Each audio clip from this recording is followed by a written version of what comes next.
Hi! What's up mga meme? This is Rico Mori and welcome back to my channel, Mabuhay! Sa mapagpalang araw na po sa inyong lahat ha mga meme. Kayo po ba ha mga meme nangangarap din po maging social media influencer, mga content creator o mga vlogger? Vlogger? Opo ha mga meme, kasi usong-uso po yan ngayon. Nako, sa panahon kasi ngayon ha mga meme, iba na po kasi ang platform ngayon ng media.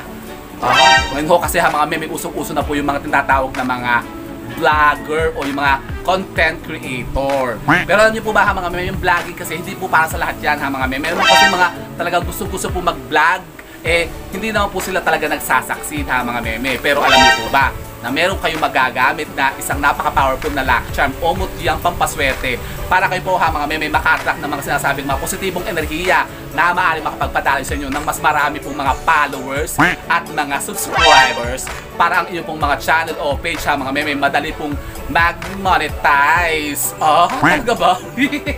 Aba, gusto niyo yan? Aba, gusto ko yan ha mga meme. Kaya yun na nga. Kaya kung gusto niyo pong malaman kung ano pong napaka-powerful at napaka-pambihirang lucky charm na ito o mutya na magagamit po ninyo para kayo po ha mga meme talagang mapush nyo ang pagbablog na yan ha mga meme talagang kayo po para mag-monetize agad dyan sa mga channel nyo ay panoorin nyo lamang po ang video kong ito. O siya, go mga meme! Ba yan? Lamok? Serious? Kaming lamok! Teka, ba yan? Mariosep.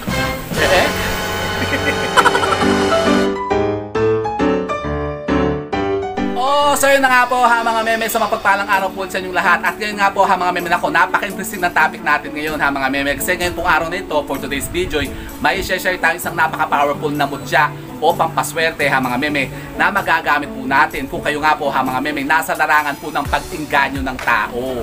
Yan, katulad nga po ha mga meme yung topic natin ngayon. Kung kayo po ha mga meme nangangarap din pong maging mga content creator o social media influencer o yung mga tinatawag nga po ngayon na mga vloggers. Talaga ba?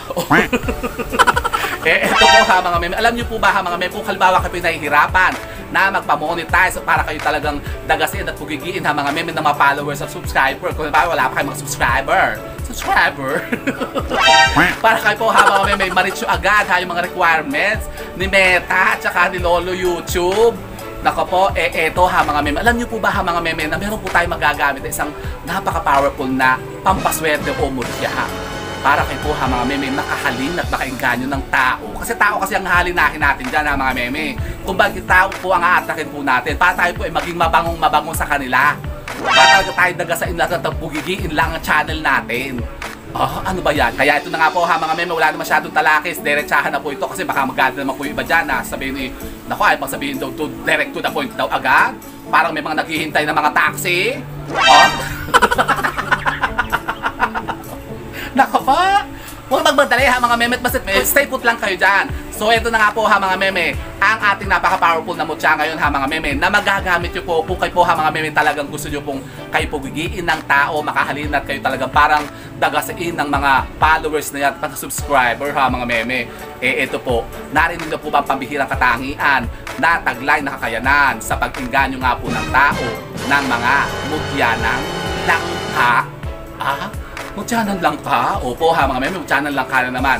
Nako, huwag nyo pong memenosen ha mga meme ang mutya ng langka. Kasi alam nyo po ba ha mga meme, isa po yan ha mga meme sa 10 pinaka malalakas na mga mutya ha mga meme na talaga naman pong pambihira ang mga taglay na kakayanan sa pagpapaswerte.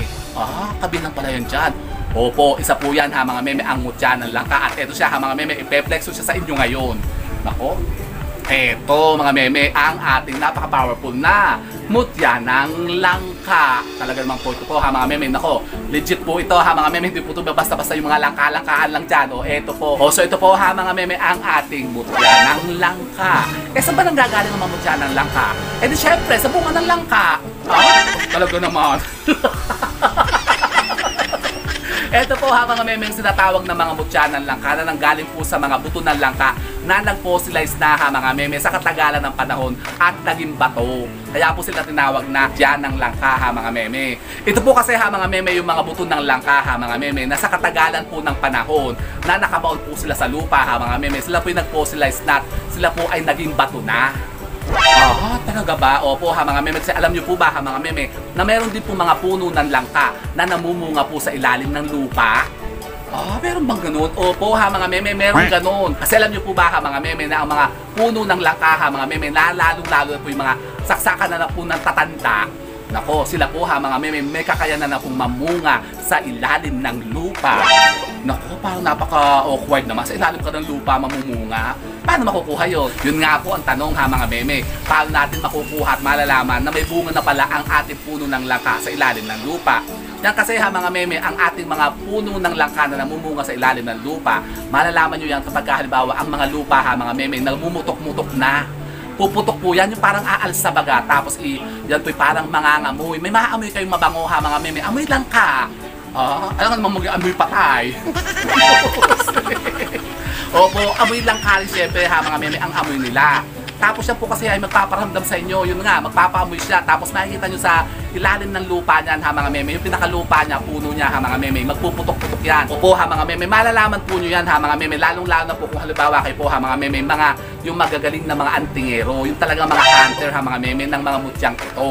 Kasi nalalaman po nila yan ha mga meme na isang puno ng langka ay namumunga na sa ilalim nito ha mga meme. At pagka ito po ha mga meme, may taglay na pong mga mutya. Malalaman po yan ng mga hunter natin ha mga meme. Sila po ang nangunguha kasi nito. Yung mga mutya ng langka na tinatawag na yan ha mga meme. Ganun po yun. Ano naman ang mga taglay na kakayanan ng mutya ng langka? Saan naman papaswerte yan? Yun na nga po ha mga meme. Sabi ko nga sa inyo, ang mga mutya po ng langka ha mga meme. Nakatulad po ito pong ating mutya ng langka na kumukulo. Bakit kumukulo? Kasi pagka ito po binabadyo po sa kalamansi o sa suka, ito po ha mga meme kumukulo. Ibig sabihin po ha mga meme, po'y palatandaan o sinyalis po ha mga meme na siya po'y buhay. O siya po'y talagang legit talaga ha mga meme. So yan po ha mga meme, ang ating mutya ng langka. Yan, text sa inyo. Yan po ang ating mga mutya ng langka ha mga meme. Ano namang bertud ng mga mutya ng langka? Yun na nga po ha mga meme. Alam nyo po ba na isa pong taglay na kakayanan ng mga mutya ng langka? Napakainam po itong magpaswerte ha mga meme. Doon na nga sa pag-inganyo po ng tao. Yun na nga po ha mga meme. Kung halimbawa kayo po ha mga meme, nasa larangan po ng pagninegosyo, pagbebenta, at kayo po lagi na lamang may mga iniingganyong mga tao ha mga meme, mga parokyano, mga kliyente ha mga meme, para kayo po ha mga meme makapag-close ng deal at makabenta. Ito pong napakainam ha mga meme na bertud na gamitin po ninyo ang ating mga mutya ng langka. At ang sa pa po ha mga meme, napakainam din po itong pampalakas ng aura at karisma. Yun na nga sa opposite sex ha mga meme, halimbawa kayo may mga gusto nyong ma-attract, mahalina ha mga meme, yung parang gayumahin.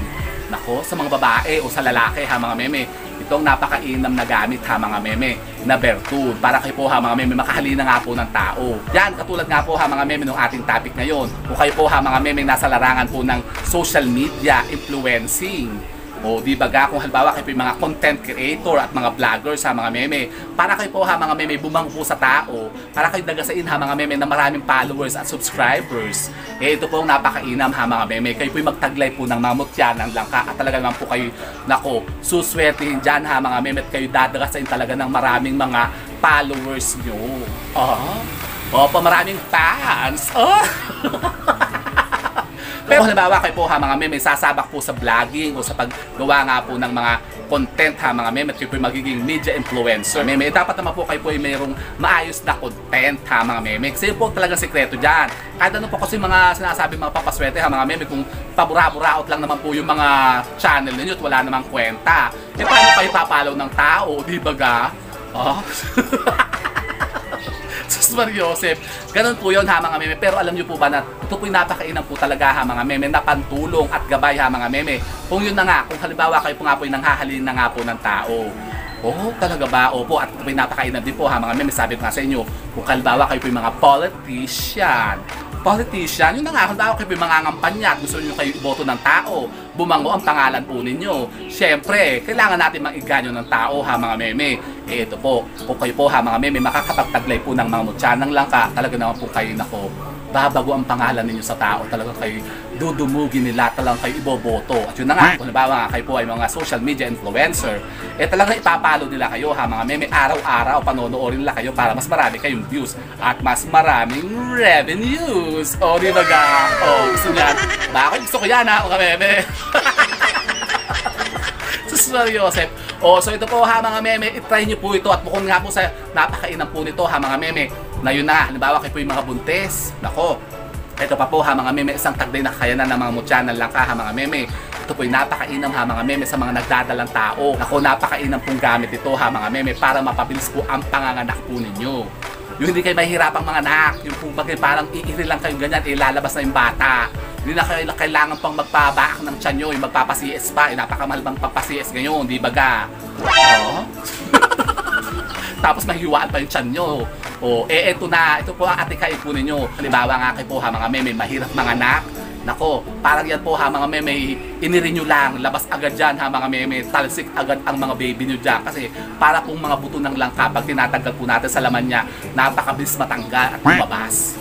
Opo ha mga meme. So ito po ha mga meme, ito po yung subukan po ninyo. Kung halimbawa kayo nga po ha mga meme, nangangarap din po maging mga social media influencer o mga content creators o vloggers. Wow, push nyo yan ha mga meme. Eto, mag-atikhalin po kayo ito ha mga meme, ang ating mga mutya ng langka. Opo ha mga meme.